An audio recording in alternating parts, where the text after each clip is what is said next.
We've got leaked specifications for the Sony a7R5, a camera that's due to be coming out in the second half of this year, most likely September to October. But these specifications that are leaked, they come from Sony rumors, and even Sony rumors says take them with a grain of salt, that they haven't even validated them. So we don't know if they're coming from known sources. We don't know if somebody just decided to write them up and send them in. But one thing they clearly show, and they are detailed, but they clearly show that Sony is developing their own cripple hammer, and that this is designed to protect the market of the Sony Alpha 1 and the Sony a7S III. So first of all, let's cover off the stills capabilities, and then we'll get into the video capabilities. The Sony a7R5 is supposed to have a 61 megapixel full frame CMOS sensor, and yeah, that's the same size as what's in the Sony a7R4, so no growth there. And I was a little bit surprised. Both Sony and Canon are supposed to be coming out with 100 megapixel plus high megapixel cameras, and I was really expecting that the a7R5 would take that designation. I mean, it's already at 61 megapixels, and to at least not increase it to 70 or between 70 and 80 or 85 megapixels is rather surprising. The rumored Canon high megapixel camera is supposed to be between 75 and 100 megapixels, and the latest rumor has that one pegged at around 75. So I'm really surprised that the a7R5 is just 61 megapixels and that there's no mention of backside illuminated or stacked, although, like I said, I'd be really surprised if that isn't the case with a camera of this caliber. However, there is going to be an APS-C mode, and that's going to be 26 megapixels. In terms of stills, it's going to be able to do 10 frames per second continuous, and with autofocus, it's going to be able to lock onto the eyes of both humans, animals, pets, and birds. And it's going to have a 959-point phase detect autofocus system. Sony has one of the best autofocus systems out there, so this is really good news. And it's going to have their 5-axis in-body image stabilization. Other capabilities. Well, it's going to have that 9.44 million dot EVF, and the LCD, thankfully, it's not going to get that 1.44 million dot. It's going to get a 2.36 million dot fully articulating flip screen, which is good news. And of course, it's going to have dual card slots. It's going to have CF Express Type A, not B, and UHS 2. And of course, you can use 2 UHS 2 cards. You can use 2 CF Express Type A's, or you can mix and match. It's one of the nice things about Sony, that you can do that. The video specs actually look pretty solid. The a7R5 is supposed to have 8K at 24-25 frames per second, 10-bit 422, and it's going to be oversampled full sensor readout. So that means it's going to be able to do north of 9K oversampled 8K at 24 and 25 frames per second. Now, why do I say over 9K? Well, if you look at the Alpha 1, which has a 50 megapixel sensor, and this camera has a 60 megapixel sensor, the Alpha 1 can do 8.6K oversampled 8K. So, being a larger sensor with full sensor readout, that's going to push this camera to be able to deliver somewhere around 9.2 to 9.4K oversampled 8K at 24 and 25 frames per second. No mention of 30 frames per second, which would help differentiate it away from the Alpha 1. So what about 4K, you ask? Well, it can do that full sensor readout in 4K at 24 and 25 frames per second.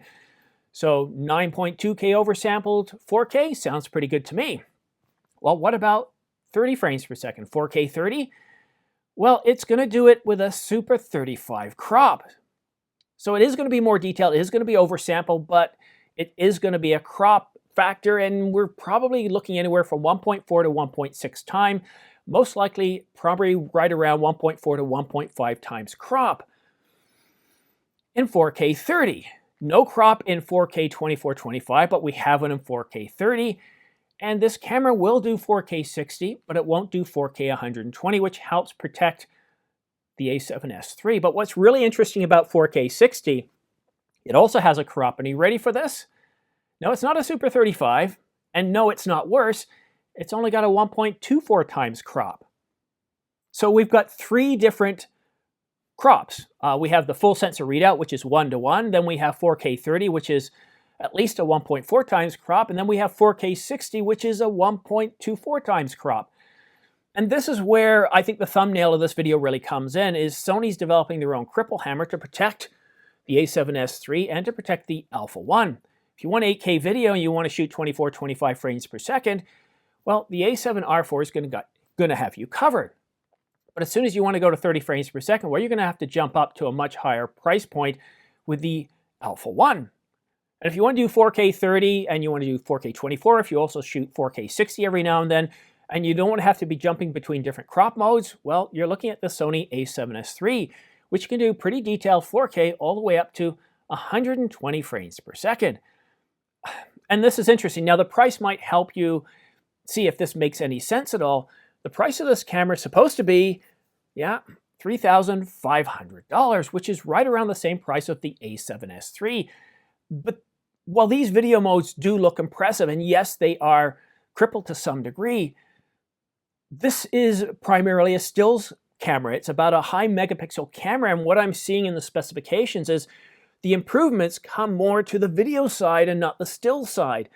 And because we've got that much of an improvement on the video side, well, Sony's had to cripple them a little bit so it doesn't take away sales from the Alpha 1 and the a7S III, and this is really surprising to me. So again, we're supposed to get this in the third quarter. September, October is the most likely time, but they could do it at the end of August, like they did with the a7S III a little while back. So $3,500 for the a7R5, which is a good price point for that camera, but the specifications, if these are correct, and that's why I say you got to take it with a grain of salt. Sony Rumors hasn't come out and said, look, we've been able to validate this from known sources.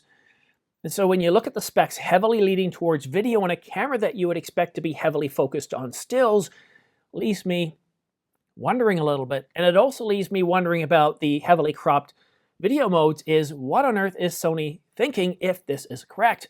But again, remember, when it comes to leaked specifications from Sony, it's pretty rare that we get them. And even when we do, like the a7S III right up until the announcement, well, even the sensor was completely wrong. It is very, very hard for Sony Rumors, Sony Alpha Rumors, and other Sony rumor sites to get these correct because Sony holds on to their information a whole lot more tightly than others like Canon. Sony doesn't believe in using their marketing department to leak specs. If they want to say something, they'll usually have a VP or some other senior management person come out and say something and say, like with the a7S III, yes, we're still working on it. Yes, we're still working on it time after time, and saying, well, when we might be able to expect it. So very interesting camera. I'm curious by this, but I don't have a lot of faith in these rumors. We'll just have to wait and see. Time will tell us. And one last thing before I close off this video. It's time to announce the winner of the Angelbird AV Pro SX and SE CF Express Type B card giveaways. One is a 512 gigabyte card. The other is a 160 gigabyte card. And Brian K. Smith will get to pick which one he wants. So Brian, if you're watching, please reach out to me. You've got till the end of the month to reach out to me. Do so through Twitter. Send me a direct message. Don't do anything public. Reach out to me there, or you can do it through my Facebook account, Ordinary Filmmaker. Again, send me a private message, initiate conversation, and then what I'll do is I'll talk with you, we'll get your address, and I'll ship this out to you. And you get to choose whether you want the 512 gigabyte card or the 160 gigabyte card. Now, I do have more details on the contest down below, and I am planning on doing another one for this month. I'm going to work on the details right now, but in the meantime, if you want to just go ahead and subscribe, that's one of the prerequisites. All you have to do for your chance to win is subscribe. You have to have a mailing address somewhere on the planet, and you have to be at least 18 years of age. But I think what I'm going to do this time around is if you happen to join one of my membership levels through bronze, silver, or gold, what I'm thinking of doing is if you join at the bronze level, I'm going to give you extra chances to win. The silver will get a few more extra chances to win. Of course, gold will get other chances to win.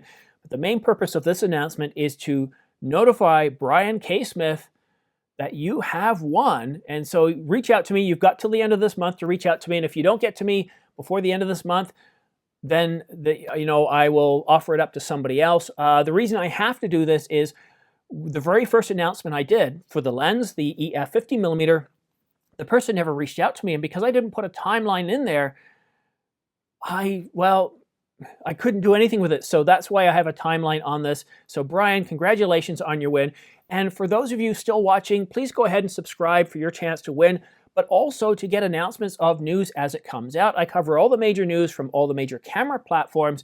So if you want to stay informed on the latest and greatest coming out in cameras, lenses, and other gear and kit, go ahead and subscribe and choose all notifications so you are in the know. But that's it for now. Thank you so much for watching. We'll see you again soon.